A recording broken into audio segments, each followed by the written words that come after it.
Are you planning on going to court this week? Well, you better take a listen to the second look into courtroom etiquette. Good evening and welcome to Second Look Saturday on Give Me a Break. I'm John the Carmody. Do you see what I'm wearing here? I'm wearing a collared shirt with a tie.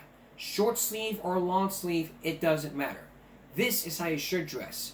Dress like you're going to church.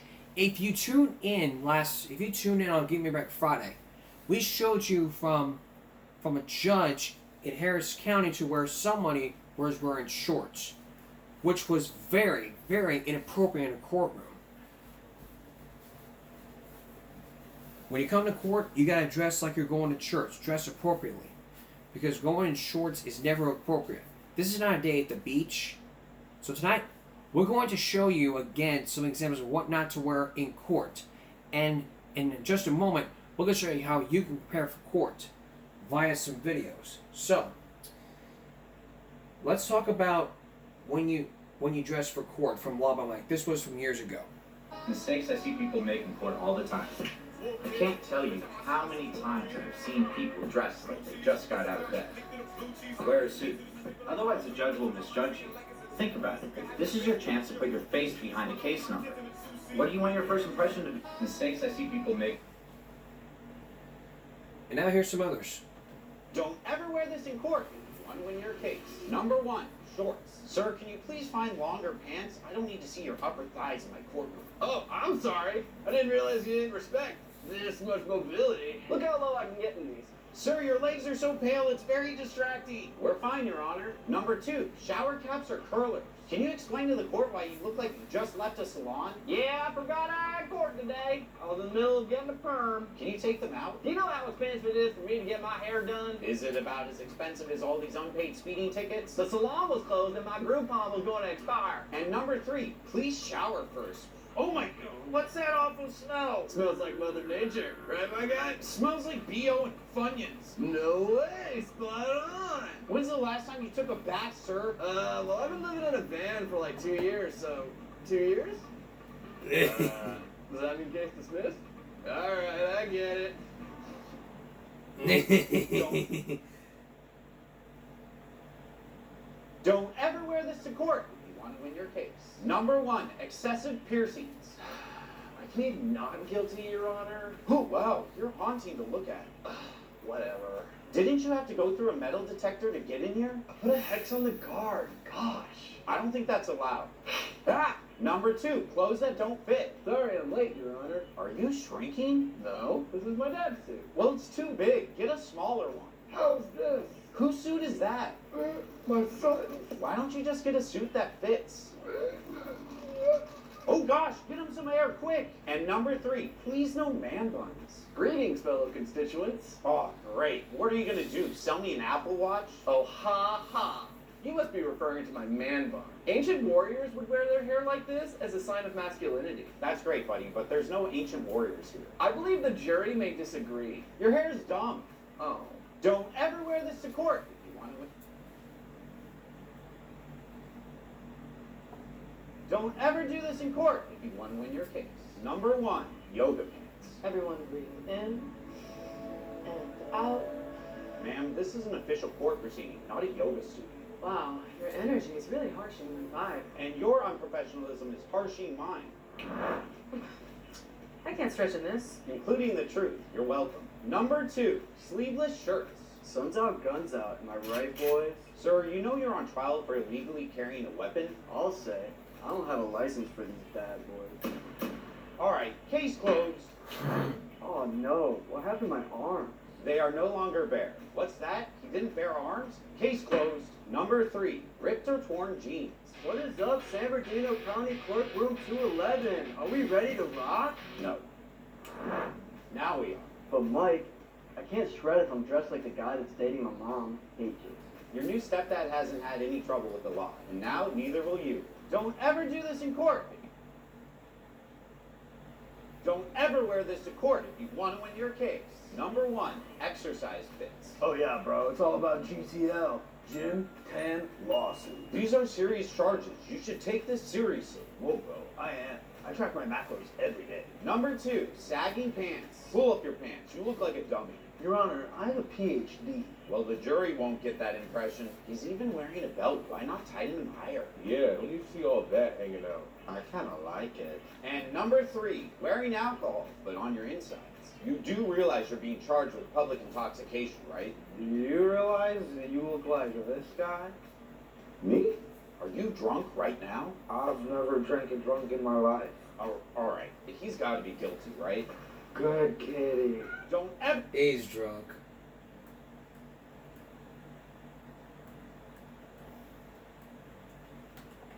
Don't ever wear this to court if you want to win your case. Number 1, sunglasses. Sir, are those sunglasses medically prescribed? No, Your Honor, I'm just blocking out the haters. You just called the judge a hater. You want me to be one of your haters? Because it won't work out well for you. Number 2, hats. No way. The Dodgers hat stays on. A hat in court? So disrespectful. Jury doesn't seem to like it. Fine. What about my yarmulke? Religious attire can stay. Shalom. And number 3, athletic shoes. What are those? Dead meat. Well, you need to take court seriously. Wear dress shoes. But if I don't have my running shoes, then I can't do this. We got a runner. Bailiff. It's gonna be ready all the... Alright. Coming up, more courtroom etiquette, and especially what you need to do to prepare for court. Still ahead, we're going to take a second look into Paradise Cove. If you don't know what that is, we'll let Bob Acuna explain our second look. Please stay with us. Welcome back to Second Look Saturday. Tonight we're taking a second look into courtroom etiquette. Last season we focused on courtroom etiquette, but somebody was wearing shorts in a courtroom. I think that it's time for us to take a second look into what to wear. As you can see right here, this is an example of what you should be wearing in court. A shirt and a tie. The shirt needs to be tucked in. If you do not have a tie, that's alright. Just wear a shirt. If you don't like to wear a tie, that's okay. If you need to borrow a tie, then go ask your parents for a tie. If you need to go buy some ties, you can go to your local Walmart or go to your local Men's Warehouse for a tie. I think they're like, Walmart's probably like the cheapest one ever, $10 for a good tie. But find a good tie to wear to match your outfit. Just like this one here, I'm wearing a blue sky shirt with a red striped tie and a black shirt and a black button-down shirt. Even though it's probably not appropriate to wear. If you run out of stuff, if you don't have an extra, here's the thing, if you do not have an extra sports coat, because it's probably too expensive, this would be it, my friends. Just pretend like it's a suit. If they ask, why are you wearing 2 button-down shirts? Well, because I ran out of, just say, well, because I ran out of this, and that. Don't ever wear this to court if you want to win your case. Number 1, exercise fits. If you want to win your case, never be... Don't ever wear this to court if you want to win your case. Number 1, excessive piercing. Oh, we already watched those. Don't ever do this in court or you'll lose your case. Number 1, don't exaggerate. So I think we're not just going to talk about what not to wear in court. We're also going to be talking about what you should not do in court, hence the term courtroom etiquette. So, don't ever do this in court if you want to win your case. Number 1, low-cut blouses. I'm sorry, Mr. Judge. Here's I'll another one. never burn down a nursing home ever again. That's right, because I'm putting you in jail for life. Really?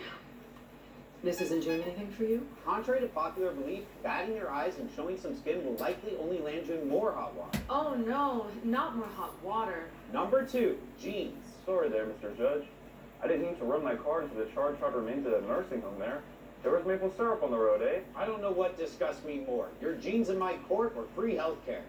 If jeans are the only pants that you own, maybe it's okay, but please wear your best dress pants if you have them. And number 3, dirty clothes. Looks like you're here for missing your court appearance last month. Care to explain? I was lost at sea. Yeah, that's what your character witness said. A Mr. Wilson.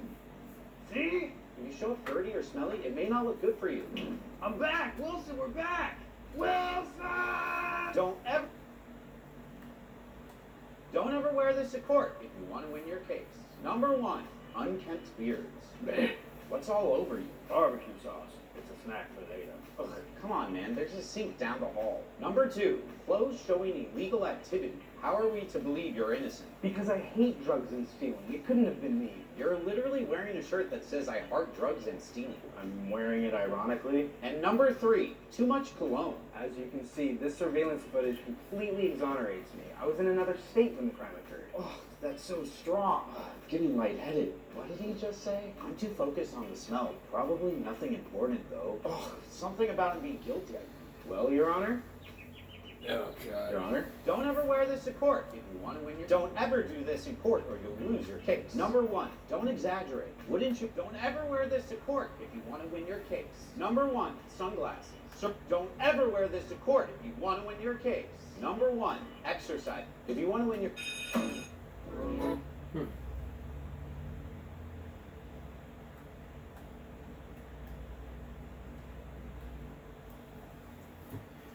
I think I voiced there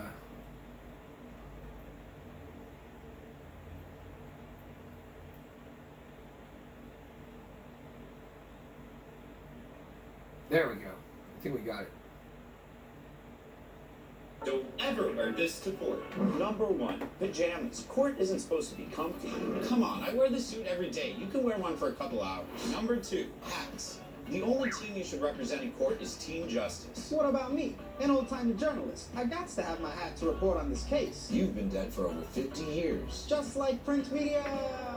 Number 3, flip-flops. Nobody wants to see your feet in court. Actually, I heard the judge does. Okay, you should probably cover up either way. How about some dress shoes? What kind of a judge are you, huh? Who said I'm a judge? All right, buddy, time to leave. Don't ever wear this in court if you want to win your case. Number 1, open-toed shoes. Are you wearing flip-flops? These are the same footwear that Japanese samurai would wear during the Edo period. If they are good enough for Japan's greatest warriors, then they should hold up in your corrupt court. Number 2, hoodies. Can you speed this up? I gotta pick up my girlfriend from high school. Yeah, buddy, that's exactly why we're here. Can you take your hood off? God. You sound just like the guy who stays over at my mom's house. Is that a hard seltzer? No. Are you gaslighting me? Dude, you're like 90. Like, you don't even know what that means. Number 3, anything you do, yard working. Did you just come from work? No, Your Honor. I was over at my bestie's trimming her hedges while she was out of town with her boyfriend. Yeah, it says here you were trespassing. No, it's a fun game we play. Well, her boyfriend doesn't like me to be around, but honestly, I don't like him being around either. Yeah, well, it says here no one is a fan of your... Don't ever wear this in court. Y'all peek a bit. Wait.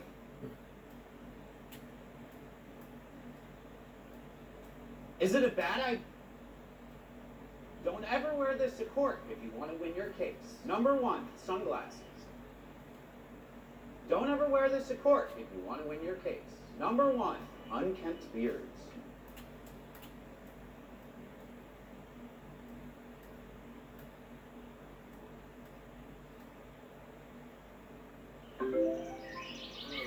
What the? Where's my suit? Hey! Hey! Get back here! You're nothing without me. Look at you. Your belt should always match your shoes. And your tie. Give it. You had it too long. It should be right at your belt buckle. Put these on too. Your socks should always match your pants, not your shoes. What do you mean? I don't know. I guess the truth is I'm nothing without you. And that's how to wear a suit.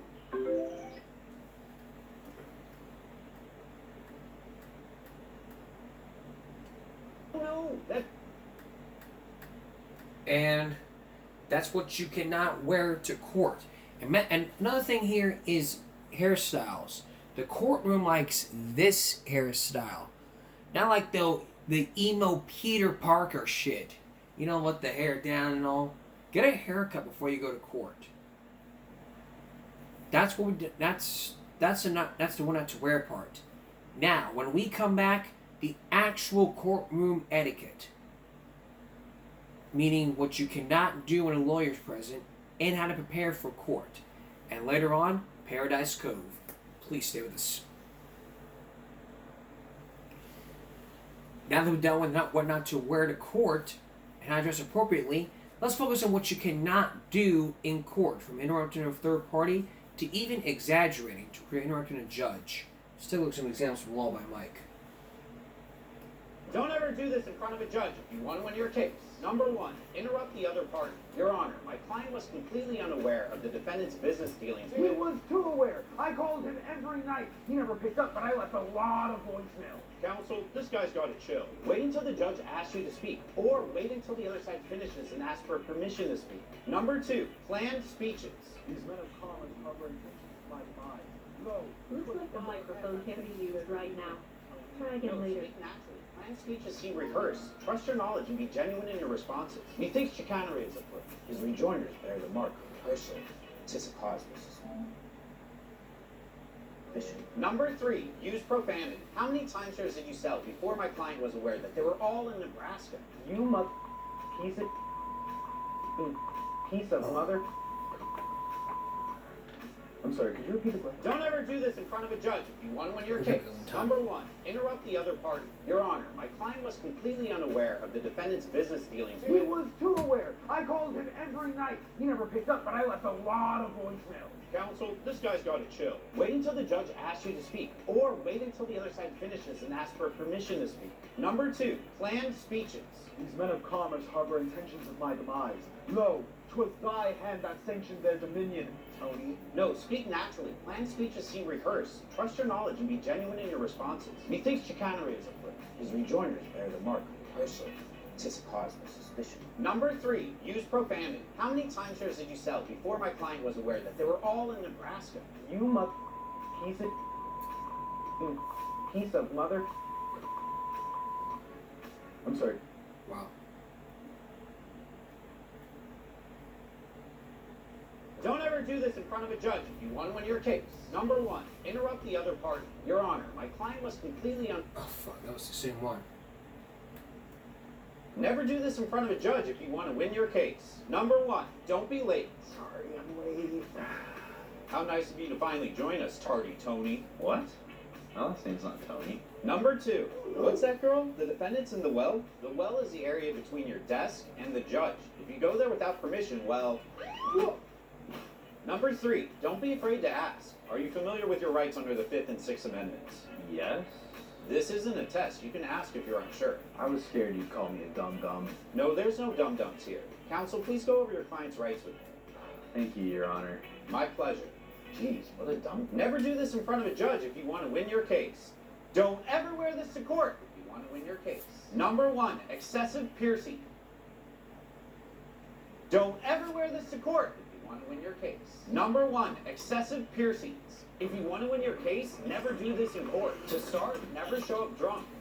Good stuff. If the judge thinks you're drunk, they can prevent you from testifying because you may be unreliable. Wait, if they think I'm unreliable, does that mean I'll lose my case? No, but it will be much more challenging to win. You think I'm scared of a little challenge? Flip-flops. Some judges won't even let you into the courtroom wearing something like that. Yeah, how'd you even get in here wearing those? By walking? You look ridiculous, sir. I'm postponing this case. I've had about enough of this. Before you do anything crazy, just know that assaulting a judge could land you in jail immediately and lead to another criminal case against you. Fine, I'll sit down. Don't ever say this to a judge. Judge, it appears you did not read my papers. You're basically telling the judge they didn't do their job, which is extremely disrespectful. Number 2, don't say, huh? What? You're in the judge's house. Act like it. Try this. Your Honor, I just missed what the court said. I'm sorry. Can you please repeat it? Don't ever say this to a judge. Can your parents go to jail if they take your stuff? Don't ever say... Don't ever do this in front of a judge if you want to win your case. Number 1, don't use profanity unless you're quoting existing text. Alright, so look, Judge. I know the motherfucker wasn't supposed to be there that night, but the fucking bitch was. Enough! Sorry, man. I f***ed up. Using profanity in the courtroom can lower the judge's opinion of you and also shows a lack of respect for legal procedures. Not what you want when you're on trial. Number 2, don't question tradition. How do you feel? Hey, why do you wear those funky robes? What?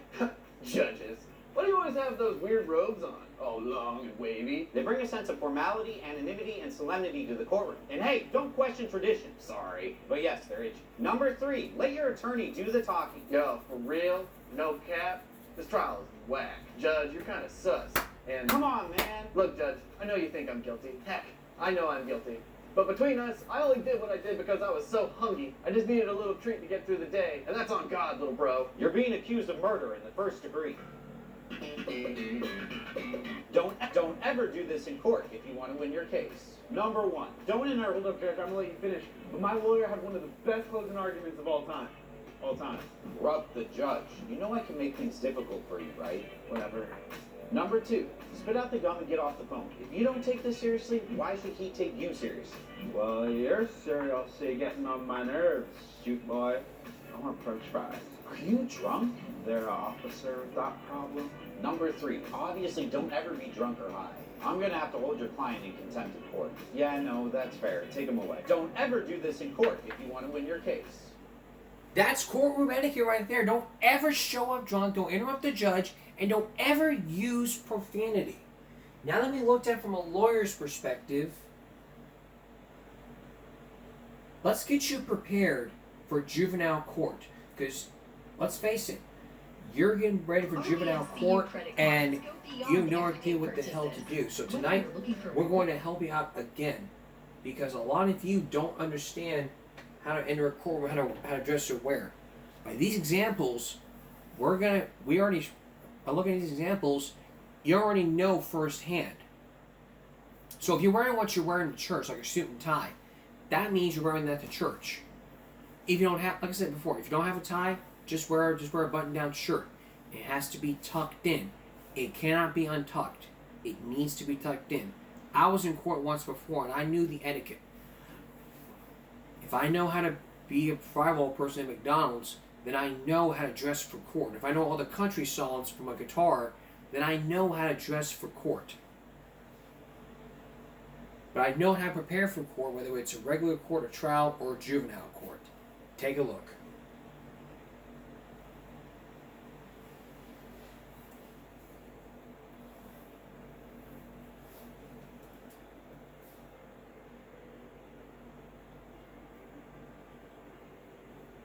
A courtroom is a serious place, and it can be hard to know how to act when you're there. If you need to go to court, being prepared can make things a lot less confusing or scary. Going to court is an important event, so you need to treat the process and the people in court with respect. Being ready for court is a very smart thing to think about. If you watched our previous video, you know that for cases involving kids, there are usually 3 times you need to go to court: the arraignment, the trial, and the dispositional hearing. This video is about what you need to do before going to court and how to behave when you're there. Remember, it's okay to be nervous. Most people are. Your attorney can help you through the process and answer any questions. The tips I'm going to share will help you feel ready and less nervous. Sound good? Great, let's get started.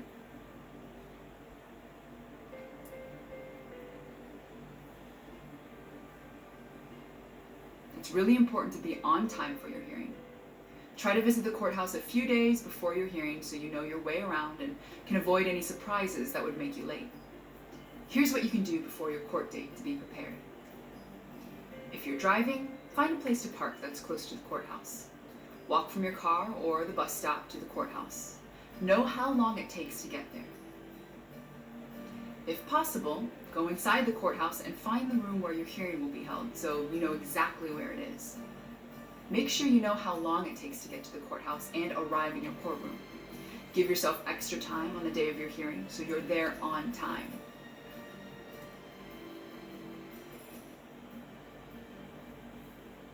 On the day of your court hearing, you need to dress in a way that's suitable for court.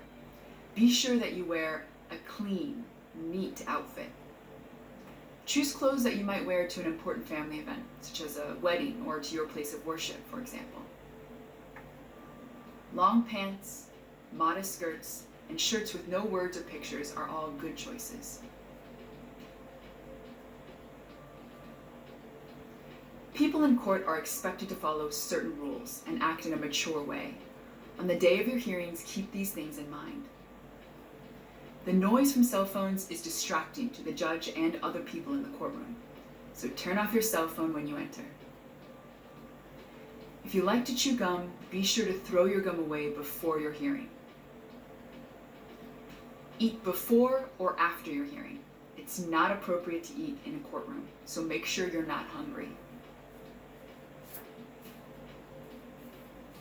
Making a good impression on the judge and others in the court lets them see that you understand how important your hearing is. Here are a few things to keep in mind. Bring a book or magazine to keep you occupied until your hearing starts. Courtrooms are often busy, so your hearing may start later than scheduled. For some people, it can be hard to make eye contact. If someone speaks to you in the courtroom, do your best to look at them and listen to what they're saying. Try to be still and stay in your seat during your hearing. It shows that you're paying attention and being considerate to others. In some parts of a hearing, you may be asked to answer questions. If your attorney thinks that's necessary, he or she should help you to prepare. Ask to practice ahead of time when you're at your hearing. Remember, the judge wants to hear both sides and will give each side a chance to talk. So, wait until it's your turn to speak. If the judge asks you to speak, be sure to speak clearly and slowly.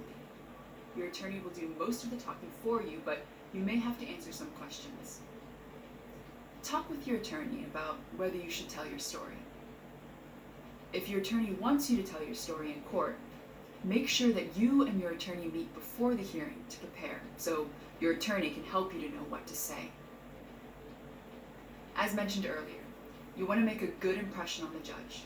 Sometimes you may hear something that doesn't seem right or fair, but you'll show maturity if you stay calm and answer questions politely. Ask questions at the right time. It's okay if you have questions or need more explanation about the words being used or what's happening in the courtroom.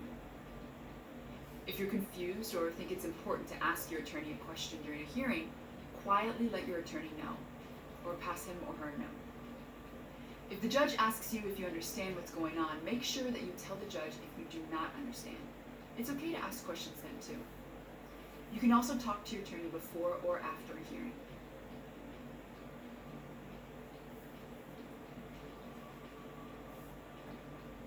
It's not unusual to feel anxious or upset during a court hearing. So before your hearing, it's a really good idea to think of something that might calm you if you start to feel this way. You might bring a special small object with you that you can hold during the hearing. Ask your attorney or court personnel if it's okay to bring this object into the courtroom. You want to be sure it's allowed. If it's not, try to have another idea in mind. Another idea is to bring a picture of something that makes you feel calm and look at it when you need to. You can keep it in your pocket.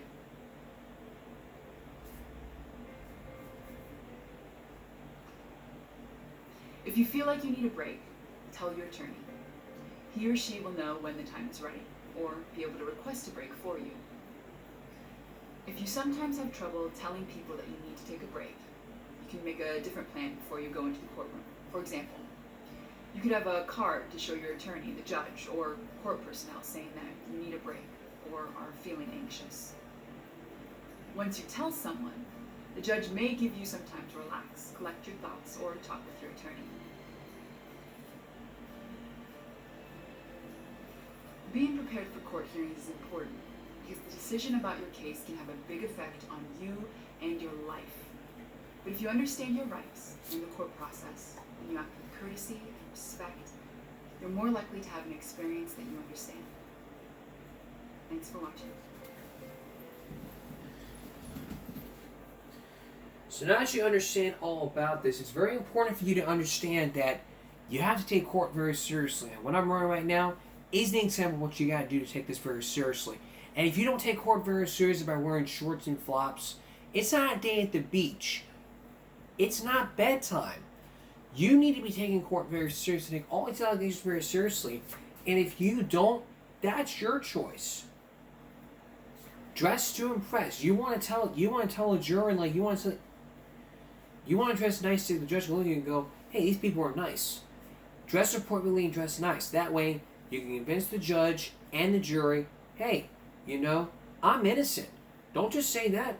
Don't just use that as a reference. Just, use that to say to yourself, wow, I could really impress these people with a shirt and tie. It can be helpful, but just know, it can be the difference between life in jail or a few days in jail being put on probation.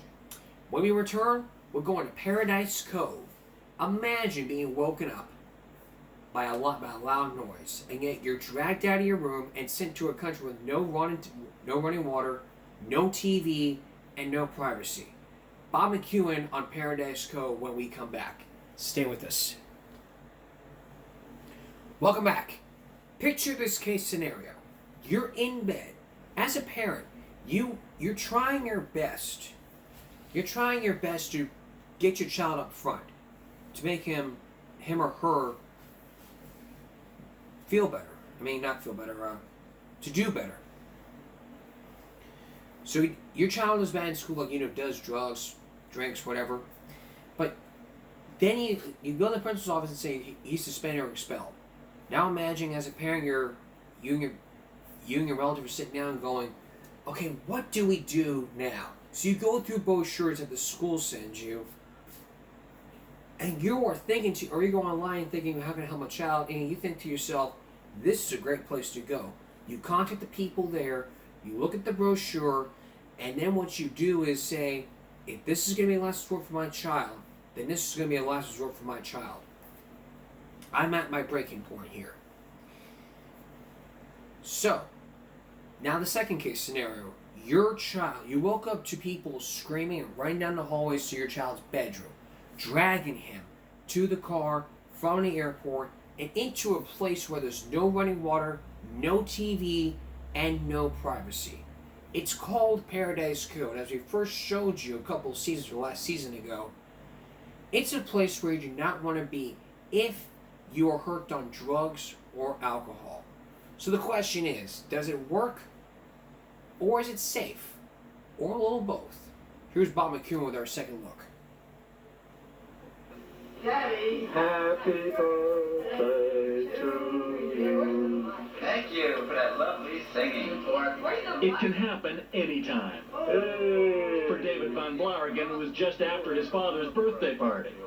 For Danny Kohler, during a family vacation. Most likely it'll be in the middle of the night, while you're sleeping, like it was for Stanley Gould. Then the men lifted me up out of my bed. Two of them had each of my arms, and they just kind of dragged me out to their car. They had handcuffs and tasers to restrain me, and they were very large. The next part is more or less the same. You're taken from your home to a psychiatric hospital, perhaps this one in Utah, where you're examined and evaluated. Then you're sent for treatment to a guarded compound, thousands of miles away, in another country. It wasn't really till I was actually in Samoa and sleeping on the floor that I realized, okay, this is it. For Danny Kohler, it was welcome to Western Samoa, to a place called Paradise Cove, where sleeping on the floor is only the beginning.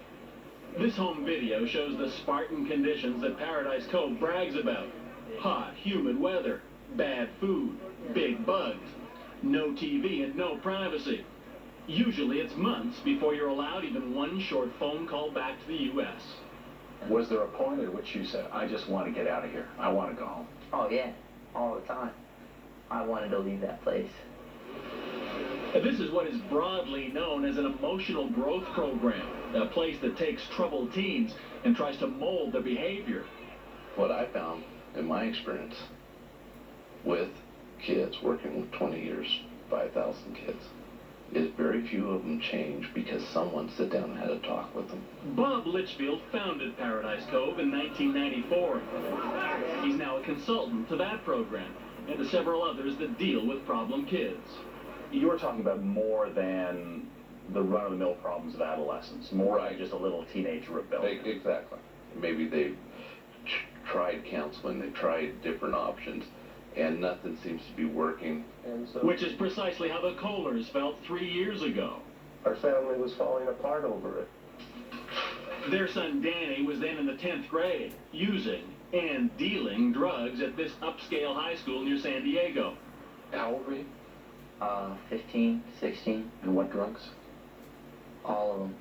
Mainly marijuana, LSD, crystal meth. And if things had gone on the way they were going at that point, what would have happened? I would say that he'd be either dead or in jail. So the Kohlers made what they called the toughest decision of their lives. While on vacation in Las Vegas, they had Danny taken by force and sent to Western Samoa, to Paradise Cove. Yeah, I remember I broke down and cried. I was hugging him. Maybe we were part of the problem, but I was devastated. I didn't get over that. Maybe I'm not over it. In addition to its harsh lifestyle, Paradise Cove features 24-hour-a-day monitoring by no-nonsense Samoan chaperones and continuous indoctrination in personal responsibility and the value of families. It was 6 months before Danny was allowed to call home, more than a year before his parents were allowed to visit him. But then, the Kohlers were stunned. I don't think I could say it was just the greatest moment of my life. Why? Because he beams. He's healthy. He shines. He's loving. When I saw him, it was great. I had my Danny back. Danny Kohler would stay in Western Samoa for a year and a half, breaking old habits, working his way up the ladder of leadership in the Paradise Cove family. And I was a family leader, and I was like, wow, you know, these people look up to me. This is something I want to keep doing. This is something I want to take home with me and use to better my life. It's the kind of success story that's triggered an explosion in the teen behavior modification field, tripling the number of programs just 2 years ago. Are there kids who respond in the opposite direction? Are there kids for whom this is simply not the right thing to do? Having worked with 5,000 or so children in my career, I don't think there's any child that I've met that hasn't been positively influenced. Just don't try to convince Stanley Gould of that. And what did the kids who'd been there a while tell you this was going to be like? They said it was going to be hell. He was mutilating himself with, he would come home and he would have scars on his arms from where he'd taken a cigarette butt and burned his arm. But for Gould's divorced mother Jane, Paradise Cove was the last resort. She says by 16 her son was into drugs, even self-mutilation. He was suspended from school, expelled from school. Why? For carrying a weapon, knife. She thought the answer was a place where you simply weren't allowed to break the rules. It looked like a Nazi death camp. It did not look like any fun. What happened if someone said, I don't want to be here, I'm not learning anything worthwhile, and I'm not going to do it anymore? Well, that would depend on who he said it to. He would either get a consequence or he would be physically assaulted. What would that entail? That would entail, holding a kid's arm behind his back, punching him, kicking him, pushing him, throwing him. What is the policy of Paradise Cove concerning physical discipline or punishment? The policy really is that it's the last resort. It's only, there is no such thing as physical punishment. There's only physical restraint. In fact, the enrollment contract signed by Jane Gould and other parents allowed Paradise Cove to do a lot more than that. I think the contract mentioned handcuffs, pepper spray, electrical disablers. Okay, I don't think any of those electrical disabler, pepper spray, mace had never been used, to my knowledge, of Paradise Cove. It was in the enrollment agreement for very rare situations where safety and life and limb were in danger. That specific clause has since been eliminated from the Paradise Cove contract. But Dateline spoke with other parents, parents who had definite concerns about how their children were treated in Western Samoa. Okay, Senora. One of those parents is pediatrician Ronald Skufka. Though the annual cost of Paradise Cove is $35,000, more than a year at Harvard, It had seemed worth it to cure the drug and alcohol addictions of his two sons, Nathan and James. At least that's what Dr. Skupka thought, until he discovered that the Samoan Health Department had investigated the program's sanitary conditions. The report found numerous problems, including overcrowding, poor sanitation, and inadequate cooking and washing facilities. They had no refrigeration and no running water, and they had no bathing facilities whatsoever. My son told me he did not see a bar of soap for 5 months. When Skupka was reunited with his older son, Nathan, he couldn't believe his condition. He had sores all over his feet, his chest, his legs, his arms, hands, and face. And he was a mess. Today, Eric Schluniger of Tulsa, Oklahoma is an active 18-year-old. But a couple of years ago, when his father Bill saw him after just a few months at Paradise Cove, he had sores on his feet and then all up his legs, and a lot of sores on his arms. I'd say about 80% of the people at least got ringworm sometimes when they were there. And scabies, I think, was another thing that people were getting. Back in the summer of 1996, the Western Samoa Department of Health threatened to shut Paradise Cove down if sanitary conditions there didn't improve. The people running the program made the required changes, and Paradise Cove has since been given a clean bill of health. But what most alarmed Bill Schluniger about the place he had chosen to help his son was what he says happened when he and his wife attended a support group in the U.S. for Paradise Cove parents. First, there were the rules. No one would take aspirin during this seminar. No one would drink Coca-Cola. No one would drink coffee, any caffeine products. There would be no one that should have sex during this program. And I thought, we come into the wrong room. There's some, they're trying to recruit some people for a cult here. This is the wrong place for us. Even worse, the Schlunigers say that as part of the program, one of the Paradise Cove speakers verbally attacked a skeptical mother. And he says, I could shoot you right now. I could blow your heads off, or I could just take you and rape you if I wanted to, and you couldn't do anything about it. And I said, well, right now, I'm ready to load up and go get my son, because, there's something sinister going on here. That was when the Schlunigers brought their boy home from Western Samoa. We felt bad about it. We felt, terribly guilty about sending our kid to a place like that. He's moving forward again with his life. I think it's taken him about a year to recover from Paradise Cove so that he can do that. Dr. Eric Nelson is a psychologist who treated Eric Schluniger upon his return to the U.S. He was angry, he was hurt, he was scared, he was unsure what this experience was that he had been through. So he was essentially lost. Dr. Nelson also treated another boy, who he says still shows the effects of the treatment he received at Paradise Cove. In terms of really being almost bewildered by what this was supposed to have accomplished, a lot of anger, and really a sense that he had been brainwashed. Oh, I think it is brainwashing. It's 100%. Litchfield tells us he's not familiar with these individual cases, but he believes that Eric, Stanley, and the Skupka boys would have had a positive experience at Paradise Cove if they'd only stuck with it. And he says the same goes for the seminars. He claims that virtually all the parents who complete the 3-day program are satisfied with it. But according to Stanley Gould, 11 months at Paradise Cove was long enough. He claims that things seemed so bleak that some of the boys concocted a terrible plan to get out. The rumor was that if someone died over there, that the program would shut down for 6 months. And so a few kids had made a knife-like object, and they were planning on stabbing a kid in the neck and killing him so that they could go home. Even if it meant going home to jail, it was still worth it to them. Would I be shocked by that? No. Because really, an alleged plot by adolescents to commit murder, and that doesn't shock you. Believe me, these kids brought that with them. And if you're trying to say that the environment created that, no, they brought that with them. But if that's true, where are the child psychologists or counselors on the Paradise Cove staff? People trained to deal with such serious emotional problems.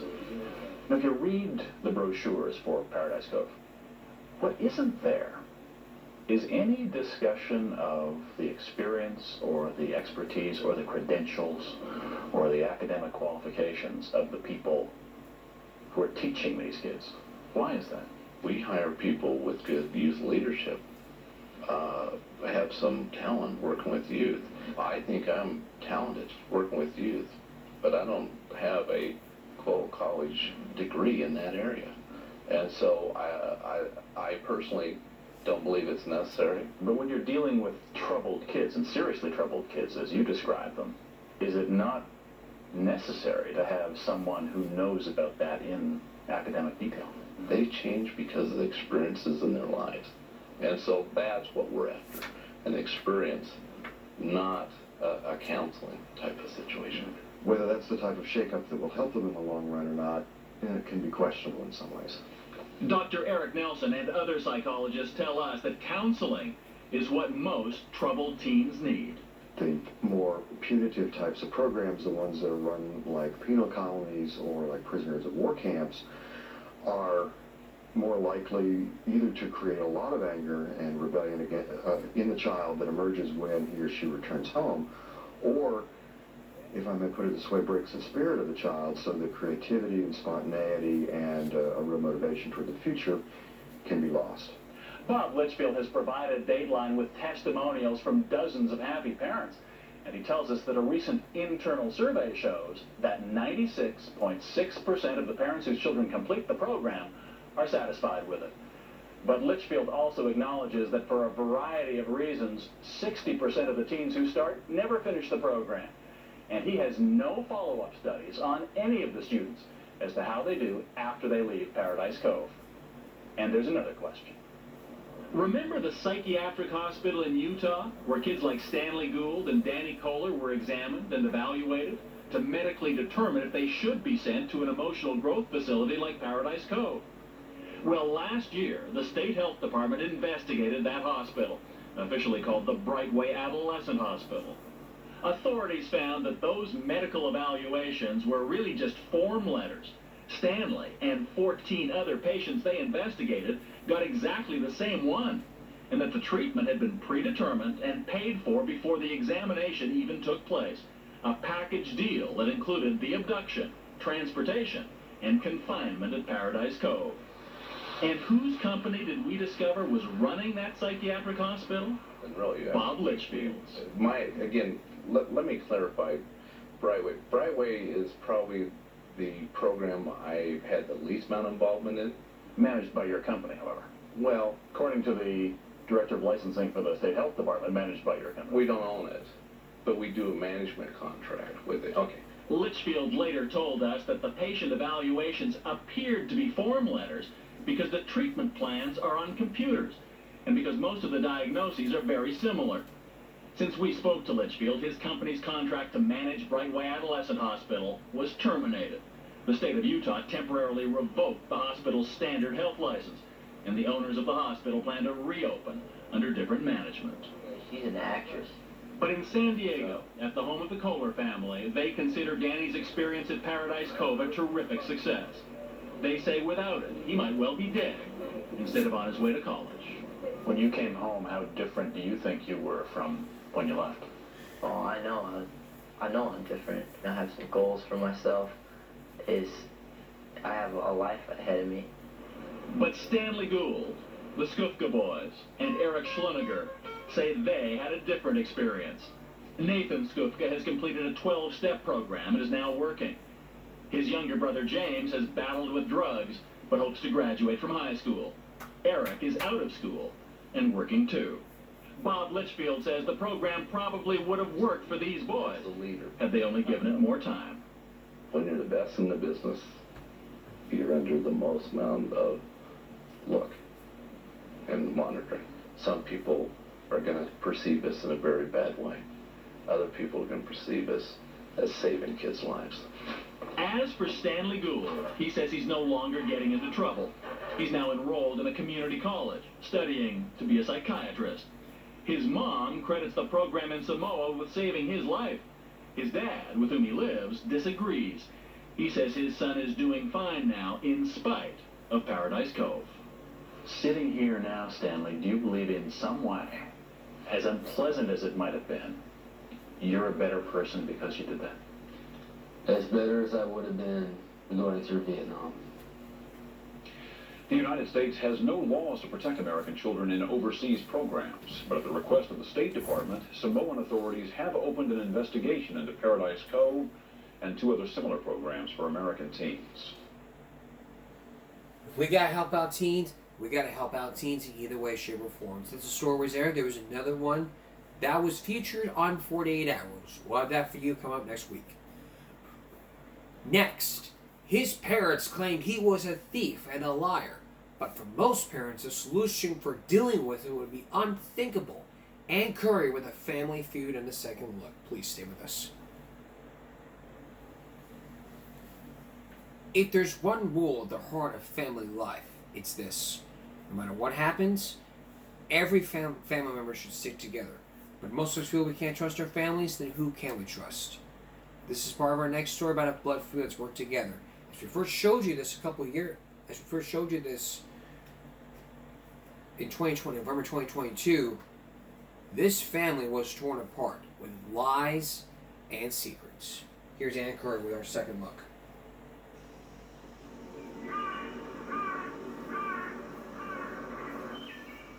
It looks like a picture postcard from Middle America.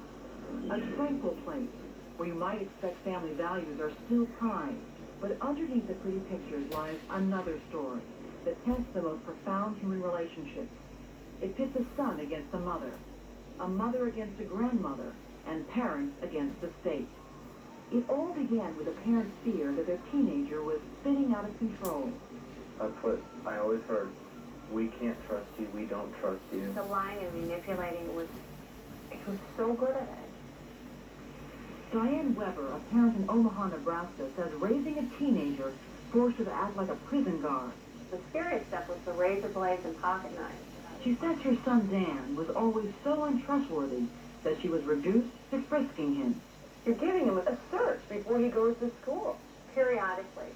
You don't do anything regularly with Dan, or he knows it's coming. You actually put your hands in his pocket. I put it in his back pocket.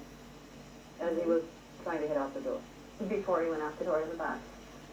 In addition to razor blades and pocket knives, she said she found these kinds of items she was convinced were stolen. Cigarettes, cigars, lighters, diet pills, and wine, all hidden in his closet. She suspected he was stealing for years, but it wasn't until he was 13 that she caught him. On a day she unexpectedly came home early from work, she saw her husband's car was missing. She sensed immediately that her son had taken it. I didn't know if he was dead. Killed in a car accident. We live by a very busy street. She was frantic by the time she got the phone call that told her what happened. Dan had taken his father's car for a ride to Kmart, where he was caught shoplifting chewing gum. Diane and Ken Weber, a highway construction foreman, were disturbed by Dan's attitude when they picked him up. Like you really didn't think what he did was wrong at all. Yelling absolutely did no good with Dan. He was blank. He's just numb to anything. What do parents do when a child misbehaves and shows no remorse? What these parents did is raising questions about whose rights are more important, a parent or a child. The family tried counseling, but the parents say Dan showed little signs of progress. And when he became a teenager, they began to fear the worst. We just knew he had to get his act together. He was going to be going into high school. There was a lot more that he could have gotten involved in high school. That scared us. He was about to change schools and was going through physical changes as well. His parents saw a boy transform into a young man in just 1 year. What happened to you that made you go, okay, that's it? I just had enough. I mean, we're talking years and years and years of stuff. And I think, it's like, why do I have to do this? What happened next would shock many parents. Diane says she was exasperated when she made this threat. If you think you have it so bad here, how would you like to go to a foster home and just see how bad it is? Dan went to school that day without giving his mother an answer. But when he returned, she says he told her something she will never forget. That's what I want to do. Go to a foster home. I was just taken aback. Why'd you let him be the one to decide if, in fact, that happened? Why let him decide to go to foster care? Why not keep him? We had made the threat, and you have to go through with it. You can't make idle threats one after another. because he knows that's all it's going to be. Diane took Dan to the Sarpy County Courthouse. She said she had him charged for stealing her car in order to get him into the juvenile court system. He didn't even want to come home to pack his own bag. Which, I mean, that really flustered me. And how much more rejection can a parent have from a child? Didn't that hurt? Yeah, you can't even come by, say goodbye. It hurts. It's different. How can you take your son, your flesh and blood, the child you raised ever since he was born, and give him away to strangers? We didn't give him away. Knowing, okay, turn him over to strangers. They're there to help. That's what we But thought. you expected that he was going to learn a lesson. So you expected that it wasn't going to be fun for him. How could you do this, Diane? You would do whatever it took to get your child help. How long did you think he was going to be in foster care? What was your plan? Maybe a week. When Diane returned from the courthouse without Dan, her own mother, Dan's grandmother, confronted her. She said, I gave him away. Just bluntly, I gave him away. She said she never said that she gave him away. Said it twice. And I'll never forget that. Dan's grandmother said she quickly left in tears and called his aunt, who found him sitting in an office at social services. Yes, your sister was trying to teach Dan a lesson. This definitely was not the way to do it. Dan went home with his aunt for 4 days. When his parents found out, they were furious. They had coached him all weekend about how horrible we were. And that he would never have to come home. The Webbers insisted their son come home, but they weren't prepared for his anger about what had happened. He was horrible. I mean, I've just never seen him like that. Why wouldn't he be angry, Diane? Why shouldn't we be angry? It was actually scary. You know, we'd never, ever seen him like this before. That night when he came home, he was physically and verbally violent, slamming doors, screaming, yelling. I was terrified. So terrified of Dan's rage that she believed he would turn to violence. What were you thinking he might do? We didn't know. End up killing. I wasn't, mother. I was never so careful for myself, but that's just, I think, a mother's thing. Check on your family. But I didn't know. I really thought that he would do something to Ken. The rage, the anger. For the next 2 months, Ken and Diane say they tried to work with Dan without any interference from relatives. But then, Diane discovered something she felt was sabotage. Supportive cards from relatives, secretly delivered to Dan by a friend. And it just was undermining everything we tried. Diane had had enough. After another argument, she called social services. Dan said he wanted out too. She dropped him off at the courts again. He was 14 years old. That was the last time Dan and Diane had spoken face to face. That was 3.5 years ago. How could a mother and son have reached such an impasse? The mother tells one story, the son tells another. My mom said once to me that she would never be able to trust me until I proved her wrong. She never gave me a chance to prove her wrong. Dan says his mother was always too strict with him, but summers were worse, because while she worked, he stayed home by himself. And my mom left me a list of chores to do all day. I had to keep the curtains closed. Couldn't answer the door. Couldn't answer the phone or talk on the phone. And you couldn't go outside with friends? No. And nobody came over? Nope. I didn't have people over. And then one day I found my dad's car keys. So I kind of took off. And you ended up at Kmart. I got caught for shoplifting a pack of gum. What was going through your mind? I was happy. I was going out and doing what I wanted to do. This is the first time you did anything wrong? Pretty much, I feel. Dan says he bought most of the things his mother says she found in his closet with money from his piggy bank. He says the razor blades were harmless tools for an architecture project at school. And his pocket knife? That was a gift from his father for Boy Scouts. I got $2 a week for allowance every week. And every week, usually, it went into that piggy bank. Dan admits acting up when he was younger, but said it was normal teenage stuff. Yes, in school I did act goofy and... Did you have behavioral problems? Did you misbehave? Occasionally, yes. Such as doing what? Like all little kids do. Dan Weber has a completely different version of the day his mother threatened to send him away. He says a battle broke out when she searched his pockets and discovered money, which she had forbidden him from taking to school. It's $2, and she found it, and she pretty much flipped out about that. What did she do? She got really angry. I broke one of her rules. She yelled at me, slapped me. But Dan says he never said he wanted to go to foster care. I said I don't know. Then I guess she took it as a yes. Did you No. possibly say yes? No, Why wouldn't you have said yes? I wouldn't have said yes. It's just not a question you'd ask somebody, especially your own kid. She just did it like nothing, like it didn't mean anything. That's what I felt, that she just didn't want me anymore. Dan went to a foster home for 3 months and then to Boys Town, a home for troubled children, for a year. It is New Citizen Day here at Boys Town. The young man who his parents say was such a headache not only completed the Boys Town program, but managed to achieve a B-plus average. This is your first time. Now he lives with his grandmother. She's always been the best person. But that's not the end of it. Although he left his parents' home years ago, there's someone in that house who he says he really wants to see. When he left their home, she was only 5 months old. But he can't forget her.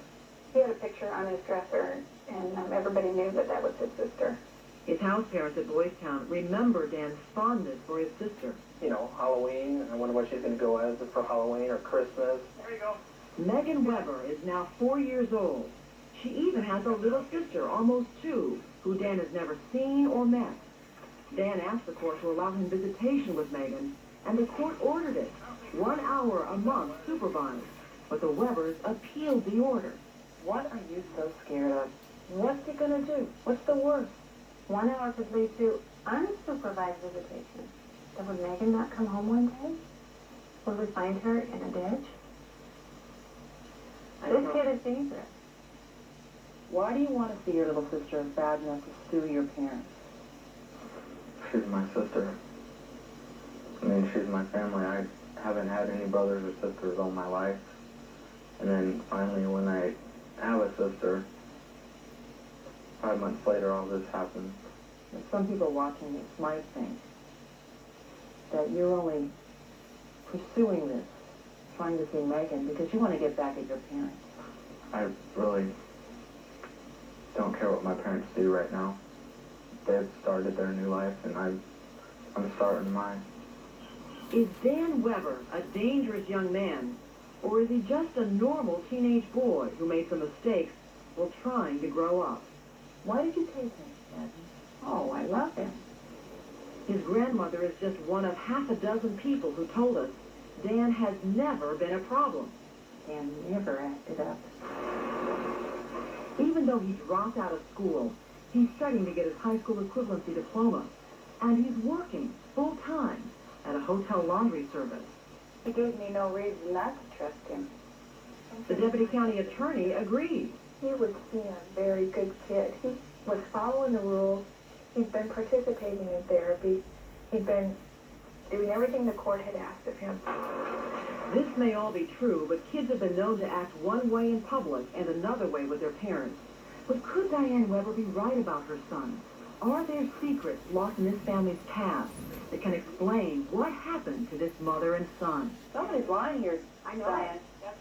You or Dan are lying. So who's telling the truth? The son or the parents? The conclusion of the story when we come back. Stay with us. Picking up our story. Is there more to the Webers than meets the eye? What you heard so far is the stealing, the car, and the family threatening their son to go to foster care. But could there be secrets locked in the past that could really unravel the truth? But who's telling the truth anyway? Once again, here's Ann Curry. Diane Weber is convinced her son is a compulsive shoplifter who constantly lied to her. Some people might be watching this and thinking, you know, he's probably not telling us the complete truth. He probably stole some things he's not admitting to. When I was younger. What did you Like steal when you were pencils younger? and pens at school, things like that. Did you steal from stores besides a pack of gum? Ever? Never. Mm-mm. So everything But I you're have- talking about, the wine, the cigarettes, you purchased all of it. The cigarettes? No. So you stole cigarettes? Right. Let's go back to the day Dan got caught with his father's car at Kmart when he was 13 years old. This was the first time you did anything wrong? Pretty much, I feel. But later in our interview, Dan changed his story. They knew I had been taking it. Oh, so this wasn't the first time you took the car? No. You took the car a lot? About, I remember 5 or 6 times. And how about that pack of gum he admitted to stealing from Kmart? I got caught for shoplifting a pack of gum. That's not true either. This lost merchandise document from Kmart says it wasn't a pack of gum. It was actually 52 packs of gum in multi-packs found stuffed in Dan's pants. But it's still just chewing gum. How unusual was Dan's behavior? To get some answers, we sat down with Dan's former classmates, this group of seniors from Millard High School, and their parents. Did any of you ever take the parents' car without permission? No one in this group admitted to doing that, but they all said the other things Dan did were quite common. Have you lied? Yeah. Have you lied to your parents? Yes. Have they known what the lie was afterwards? I mean, did they ever find out? Oh, yeah. Based on what this group had read about the case, the majority said Dan's parents overreacted to normal teenage missteps. The last thing you can be as a parent of a teenager is rigid. Flexibility is the name of the game.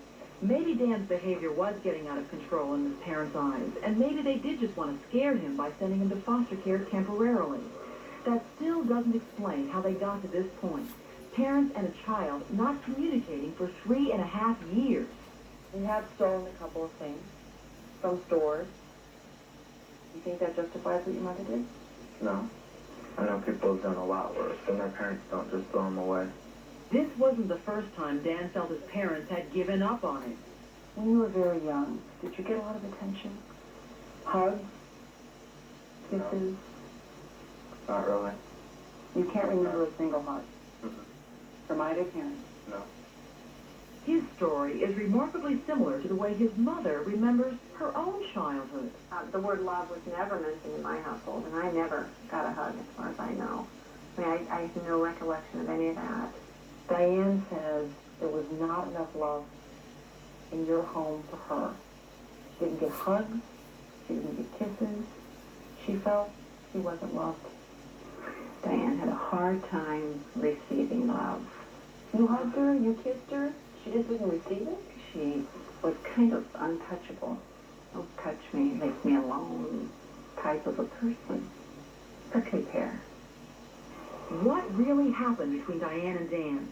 To find out, we went back 3 decades to this house in Mapleton, Iowa, where Diane Weber grew up.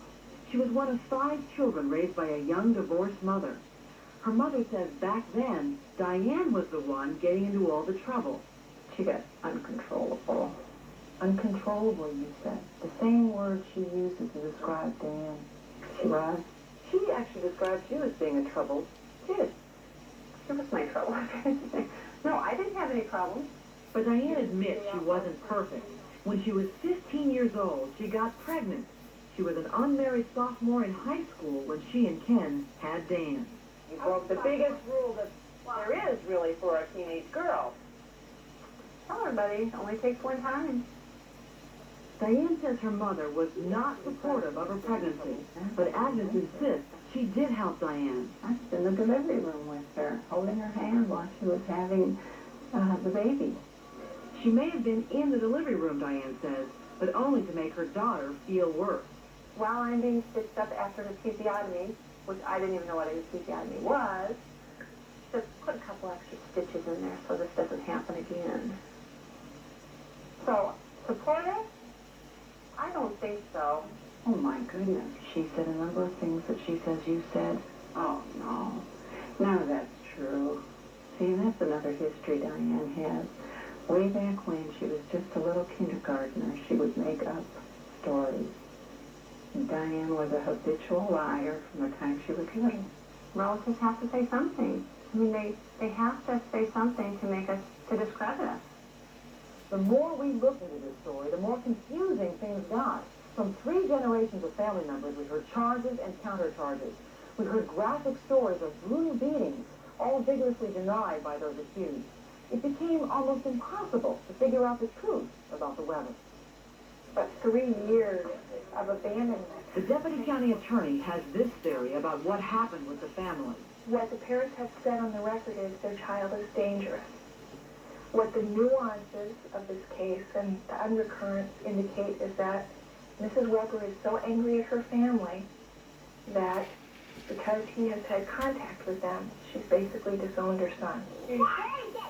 Stevens believes Dan has every right to visit with his sister Megan and is helping him pursue his lawsuit against his parents. She argued his case before the Nebraska Supreme Court. Are you sure you're not hurting her in the end by robbing her of her possible relationship with her older brother? What would hurt and confuse her more is to give him an hour a month against our wishes. What kind of failure are we setting Megan up for when the court can order her to do something against her parents' wishes? When Dan turns 19 in another year and a half, the courts cannot force the Webbers to allow Megan to see Dan. His best hope to see his sister is to reconcile with his parents. I'm willing to. They need to be willing to. I'd like to be able to talk to them, have a relationship with them. Is there some part of you that wishes that you were still home, that wishes that this never happened? My dad, everybody used to love my dad, all my friends, because he was the best dad. He bought me a motorcycle, fixed it up for me, let me ride it around. He says he misses you. He says he remembers great times with you.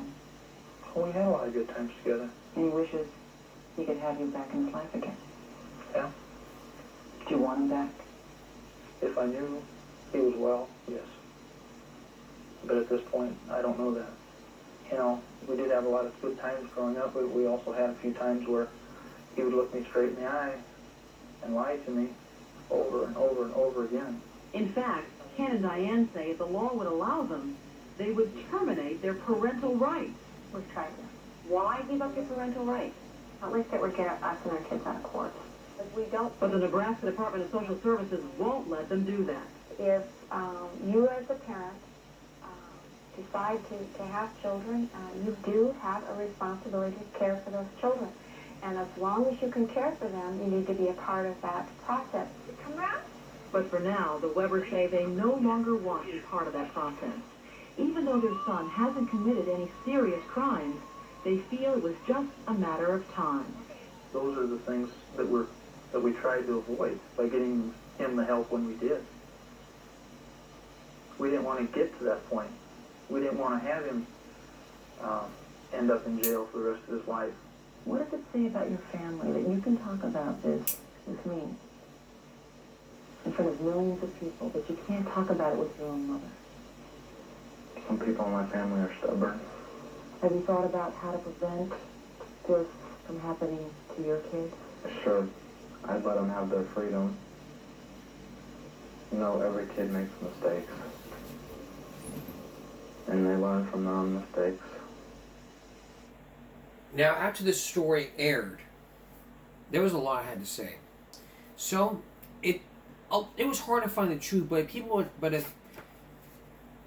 if lie detectors would have it like this would be Diane's results questions. Did you physically attack Dan? You answered no. Did you threaten to send your child to... She answered no. She did not tell the truth. Did you send your child to foster care? You said yes. You told the truth. Were you physically abusive towards Dan? You said no. You did not tell the truth. She would fail but pass one question. Now on to Ken's results. This was taken a lot. It was a lie detector test. We'll keep this short here. Were you ever physically abusive with Dan Weber? You answered no. Did you send Dan in foster care? You said no. Did you ever threaten him in any way, shape, or form? He answered no. He did not. The results of his lie detector test is he told the truth. Dan. This will be Dan's results. He would probably pass with flying colors. Did you steal cigarettes? You answered yes. Did you steal a pack of chewing gum? Did you steal a pack of chewing gum? You answered yes. Did you steal the wine? You answered no. Did you steal the razor blades? You said no. Did you steal cigars? You said no. Did you steal lights? You said no. And we go on and on. And the results of the electronic test will determine that Dan has told the truth. The grandmother's electronic test. Are you, in every single question she answered, I think Dan and the grandmother might tell the truth if they were to pass their lie detector tests. But if that were to happen, we may have a different story. That's what I forgot to say after the story was after this was originally broadcast back in November. But the bottom line here is this: just talk to your parents, be honest with them. I mean, you know, I have a sister. I don't get to call her when I can, but seeing her, I got to reconcile with my mom and say, look, this is having ice happen. So, fine won't work, but we got to find ways. That's all for this edition of Game Break Saturday going to Sunday. We'll see you again for Game Break Tuesday. Follow us here on YouTube and Game Break. Stop bullying, speak up. Concentration, not strength. No jaywalking. Take care of yourself and each other. Good night.